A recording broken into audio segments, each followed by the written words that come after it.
Tennessee's Wildside, broadcast for more than 20 years, was originally created through a vision of the Jackson Foundation. The foundation remains an active and supportive partner in the mission to educate viewers about wildlife, natural resources, and opportunities for outdoor adventure. Coming up, we'll hike with a couple using outdoor therapy to improve their mental health after a challenging past. Then see how a battle to save the future of the oceans is being fought in Tennessee. Before revisiting a rarity in the river and end up on a relaxing but educational boat trip to see some reclusive wildlife as we explore the wonders of the Wildside.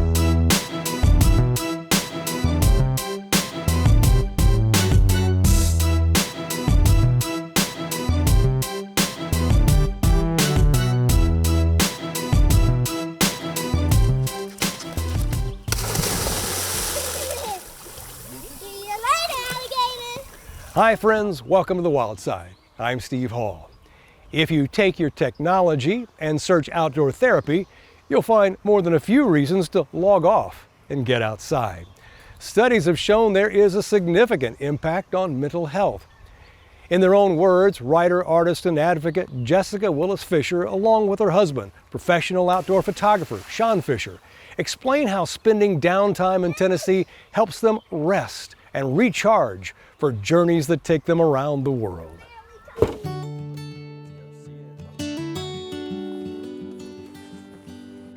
Ideally, if every single week we could have one day just to get outside and just kind of disconnect, no agenda, this would be kind of a perfect example. Sometimes we are making something creative, sometimes we're working, maybe collaborating together, and then we're spending time with this guy. I think just realizing nature is medicine through and through is such a valid message for the day and the times. Living in the fast lane, cold rain, worry of the future on my mind. Everybody's searching, hurting, looking for that something they can't find. Give me more of this sweet, sweet, simple life and spending all my time with you, me, and family around. And give me more of this sweet, sweet way of living. I didn't know what I was missing, taking off for granted until now. Baby, slow me down. Baby, slow me down. The outdoors and the creative pursuits have been a part of our story from day one. I grew up in a family band that was wonderful things mixed in with some hard and terrible things, but the music was always a big part of what I loved in writing. Raindrops on roses and whiskers on kittens. Bright colored posies, apples strudel, brown paper packages tied up with strings. These are a few of my favorite things. La la la la la. And I was lucky enough to get to play on the Opry. When the dog bites, when the bee stings, when I'm feeling sad, Where I met his father. His father worked there, and we just met backstage at the Opry. It's a little Nashville love story. Yeah. Pretty early on, what we would do is whenever we had the chance, we would just try to get out. Getting out of the city is a nice trick you can play in a city like Nashville, because 10 minutes drive, you're in this. And For sure.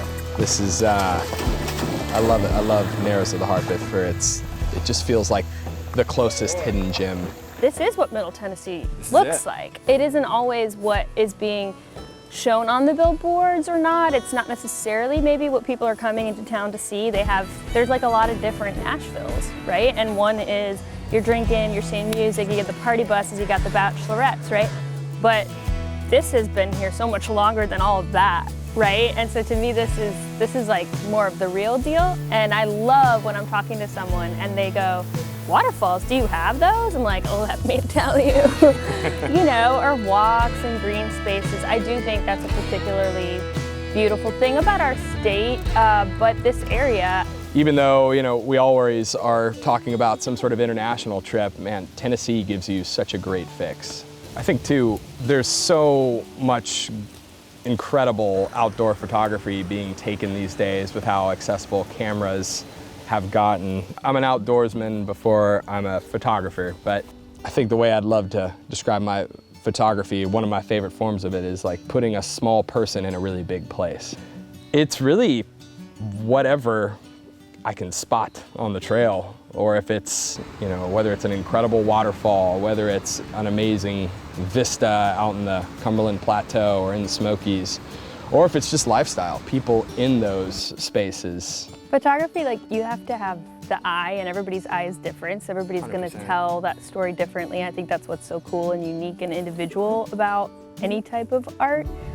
But when it comes to outdoor photography, like, you have to know where to go and how to get there. And I am constantly astounded where you've been somewhere like one time years ago and you're like, I think the trail goes this way, and you're like always right. So you just like store a lot, you have a lot of Tennessee in your brain, and you know, a lot of people can take pictures, there's the individual eye, but then just knowing and loving and being familiar with this area. You know, these back roads, these cliffs, these hills, to even just some of the farm towns. There are so many cool elements, and I think it all deserves to be seen. It's just fun to capture that. It is so fun to share that with the world, and I think for all the folks moving to Tennessee, it's fun to kind of be a purveyor of that, be someone showcasing that.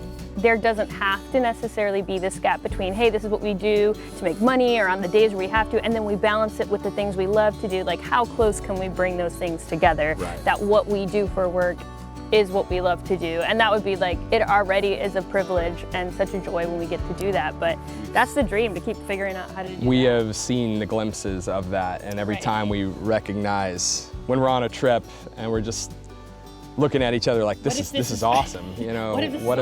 What if this is what we did all the time? And we've seen it can be a reality, so we're, I think, actively pushing for that. This has just been such a consistent therapy. It's just knowing we can hit the road when, you know, whenever we want for one of these trips, and it's just, I think, a little bit of self-care every chance we get. Being a part of everything that my family did, whether it was performing on stage or being on TV, a lot of those things, I was not in a healthy place, and I didn't really have a choice to opt out of it.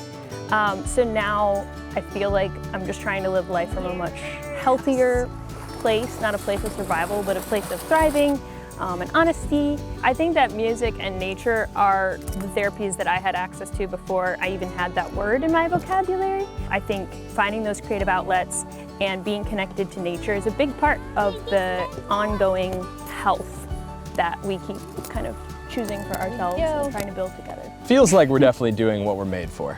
I feel like it. Yeah. I feel a lot of purpose in what we're doing right now, so feels authentic. Yeah, you know? for sure. It does. Jessica has written a book about her childhood and finding her own voice. Unspeakable is available online and in many bookstores. It is a painful path into a life of abuse and may not be suitable for all readers. However, it is a poignant and powerful story depicting Jessica's incredible survival and her second chance at lasting success.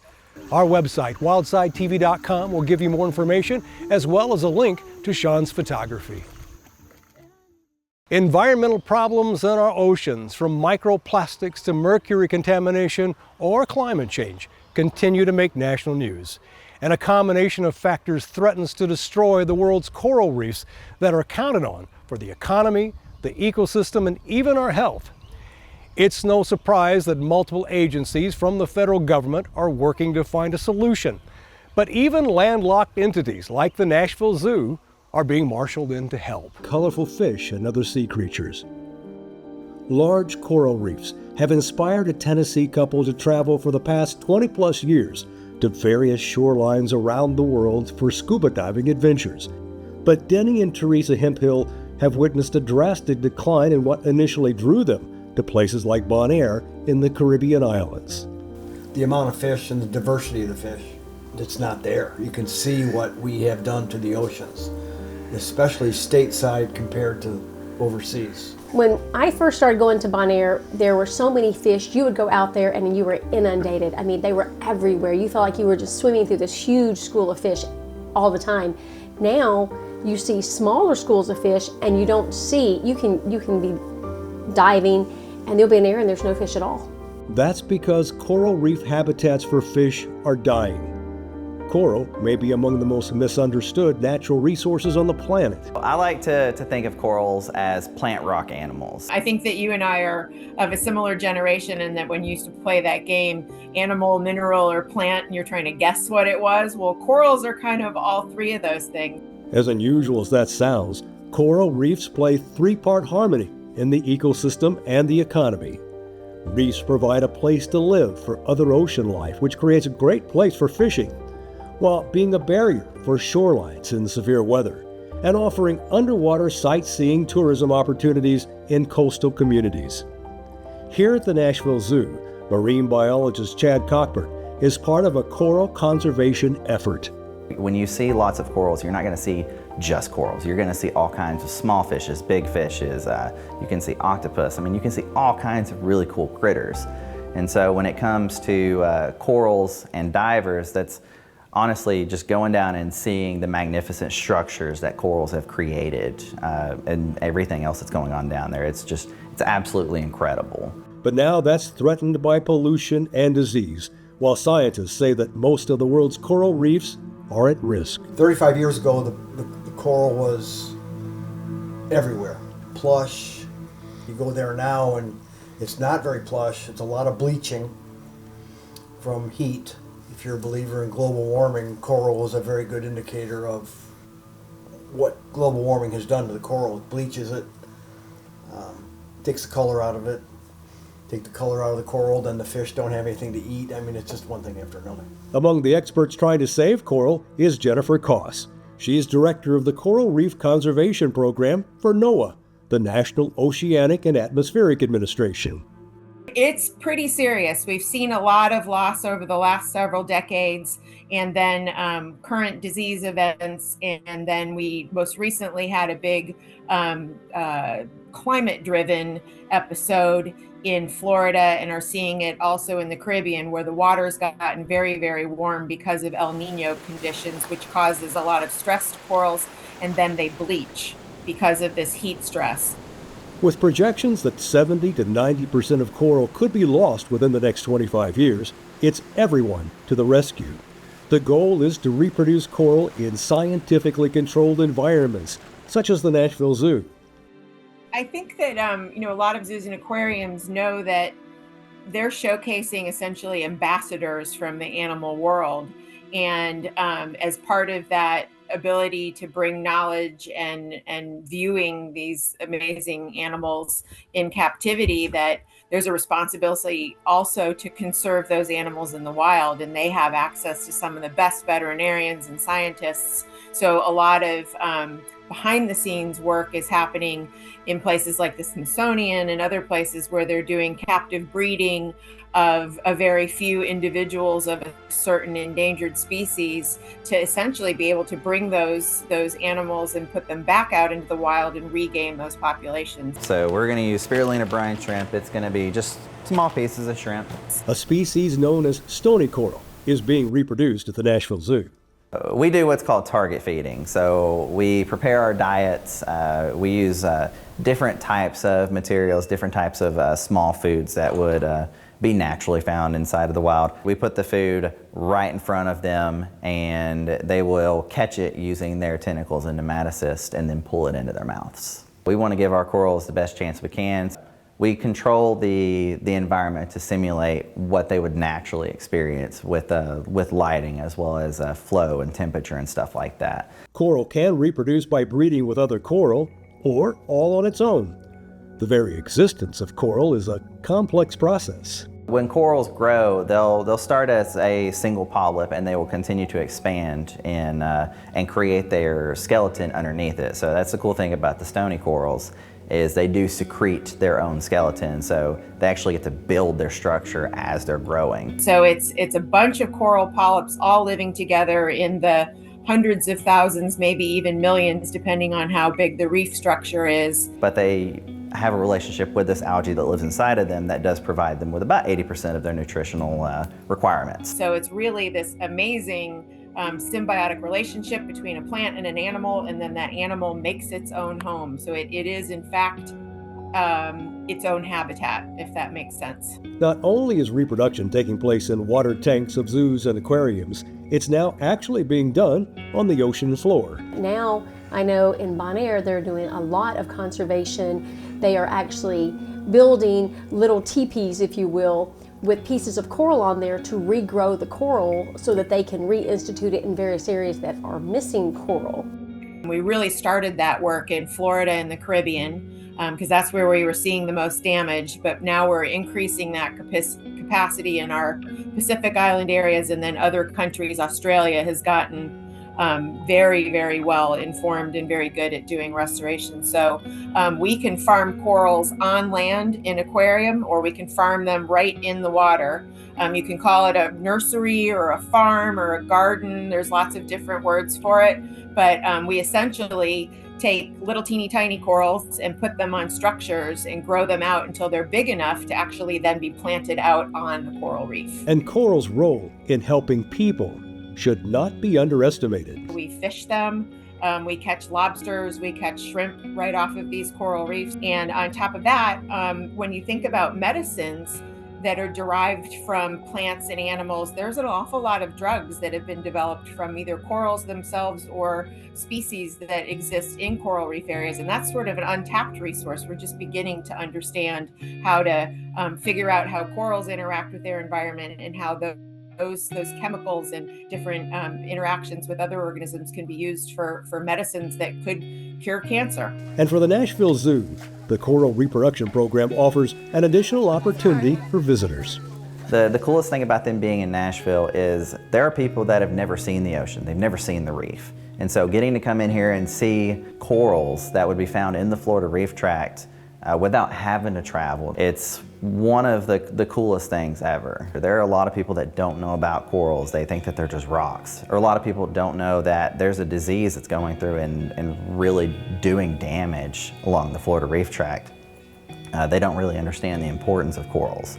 And so getting to come here, getting that education, seeing these things firsthand, it really opens their eyes.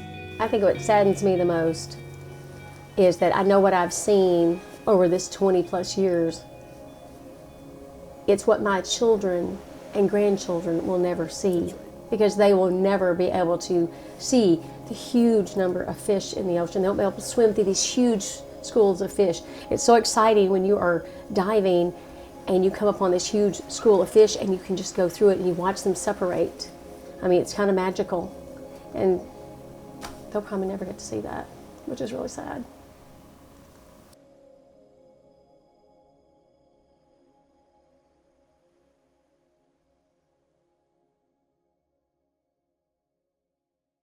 Telling you what's happening with underwater wildlife is something we've been doing for about a quarter of a century here on the Wildside, but usually in rivers rather than oceans. And sometimes it's a feel-good story about progress in preserving unusual aquatic creatures.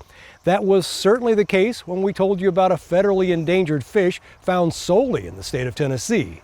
That was on Wildside way back. This river valley is a wild, beautiful landscape in upper East Tennessee, where the noise of the city is as rare as someone new moving to the neighborhood. Here, things tend to stay the same. The cows eye strangers with suspicion. Harvey Gibson and his old tractor get ready to plant another crop of corn, and the river flows. Hi, I'm Rick Maiden. Harvey Gibson and University of Alabama biologist Rick Maiden never met on this beautiful spring day, but they had a common bond, the river. Maiden and others have returned to the river to explore and to rejoice, because it was here about a year ago that they found something very rare, something elusive, something found in only 2 rivers in the world, both in Tennessee. As soon as it hit the net, we pulled the net up, we saw it, we knew exactly what we had. A lot of stuff going in. Casting their net and churning the river bottom, they hope to be lucky again. With straining eyes and endearing patience, they search their haul. Ooh. Oh, we got one! Yeah! There it is, no more than 2 inches long. One of only 50 or so known to exist in the whole world. It's a catfish called a pygmy mad tom. This little fella and others like him are not the only reasons why this stretch of the river is important. TWRA biologist David Sims is looking for the other reason. With his underwater camera, he's able to see beautiful mussels, rare and endangered. This stretch of the Clinch River in East Tennessee is teeming with endangered species. Most of them are mussels like these, but there are fish as well. In fact, those who know tell us that this portion of the Clinch River has more endangered species than anywhere else in the continental United States, making it in their minds a national treasure. These are so robust. These pygmy mad toms are really scarce, and it was really lucky last year that Dr. Maiden collected two, one a male and female, so that we could actually propagate these fish and put them back. And it was just a fantastic discovery. We were all very excited about it. They were taken to conservation fisheries in Knoxville. There, the two fish were put together in the hope that life would take its normal course. And it did. They're fat. The eggs of those two fish produced the offspring being released back into the Clinch River this day. They, in turn, will soon be ready to mate. You know, people know how to propagate trout, people know how to propagate largemouth bass, but a lot of these little fishes we didn't know much about, so it's taken a long time to get to that point. So it's pretty exciting at the end of my career to actually see this coming about. From captivity, the pygmy mad tom offspring returned home to the bottom of the Clinch River, there to burrow under a rock or two and hopefully start families of their own. Who knows? Maybe this is the start of a process that will eventually take this tiny fish off the endangered species list. A small step for now, but one that holds great promise for the future of our environment. I'm Alan Griggs on Tennessee's Wildside. All these years later, the pygmy mad tom still faces serious threats to its existence, and they're difficult to monitor because of their scarcity. But enough about endangered species for now. Sometimes we just need to step back and relax, maybe in a boat, out on a lake, looking for a hard-to-find plant, maybe in a state park. Showering fountains surrounded by turtles and fish beneath the water with ducks floating on top offer a wild greeting to visitors at Center Hill Lake. But this adventure is primarily by pontoon boat, launching from the marina at Edgar Evans State Park. I said, this looks like something that's different and would be just a nice way to get out on the lake. We don't have a boat. And it's a great way to really get a feel for the landscape out here. It's a good way to see the park and the lake itself. This is Center Hill Dam. Ranger Mark Taylor has heard the stories of his own family, going back beyond his great-great-great-grandparents, before their homes were buried beneath the reservoir. So there's a lot of history here that people don't think about or realize. My family actually originated out of Indian Creek, which is on the other side of the lake, and it's part of the park property, and it's underneath the water now. So a lot of my old family farmsteads, homesteads are now underneath the lake. So it's interesting to find that out after I started working here. It felt like home, and then find out it was home for my family a long time ago. But his family tradition continues to be part of Edgar Evans State Park. He's working today with his wife, Holly. They met here back when she was a seasonal ranger. Now she's the assistant state naturalist, so the two still get to team up occasionally on excursions like this one. We actually work very well together. We worked together here at Edgar Evans State Park for 6 years, and we've actually made a pretty good team. We got married on the park. Yeah, we got married on the peninsula here in the park. We had this in the background for our wedding, so it was pretty nice. It was hot, like today. I have a lot of knowledge, can recognize things that we can't, so that's really, really nice. There are many summertime opportunities for boat rides at several state parks. One of the most popular ones here at Edgar Evans is the Sunset Cruise. A lot of people love just being on the lake, and I mean, for for the small price that we charge, it's not a bad time to be on the lake. But there's just a brief window for this particular adventure in the week leading up to Memorial Day, when visitors have a chance to look along the shoreline for the western wallflower. Western wallflower is not a common species of plant that you find in Tennessee. It's limited to 6 counties. And this habitat zone where it grows is a very unique habitat, and there are a lot of species in this habitat zone that are found nowhere else. If you think about the cedar glades in central Tennessee, there's a lot of species of plants that are found there and nowhere else in the world, and we're discovering the same sort of thing here on these limestone bluffs around Center Hill Lake. There are species that are found here and nowhere else in the world, so it's very important that we protect that so we can keep making these new discoveries. This is a very rugged area. If you were to take a hike out here, for instance, if we were to take a hike to go see the western wallflower, you would have to hike for miles over really rugged terrain and then rappel down these cliffs to see it, which is why we have to take a boat to go see these wildflowers. Oh, okay. There's a bird that just flew into this cedar right here. It's a yellow-billed cuckoo. Wild birds can bring a brief distraction from wildflowers. Birding is a passion Holly and Mark share even when they're off duty. My wife and I got into birding here years ago, and we've expanded the list over 100 birds added to our list. We're now up to about 184, 188 birds now that have been seen in the park itself. The slow and relaxing drift back to the marina offers a chance to view a variety of vessels that belong to other people. But there's no sign of envy from anyone on this boat. It's been a good day. It was very nice. It's just nice to ride a boat again. Hadn't ridden one in a while, so really enjoyed that, and less walking when you can go by boat. I look forward to this every year. I think this is my favorite event. My husband and I have been doing this as a team back since 2009. And it's a great way to just be on the water and see wildflowers. I mean, how many boat rides do you get to take and see wildflowers? And it's just a great way to spend a day with people, and it's a beautiful park, and I really enjoy visiting here when I can. Thank you for joining us. We hope you are inspired to appreciate and protect our natural resources. And if you have to choose sides, always choose the wild side.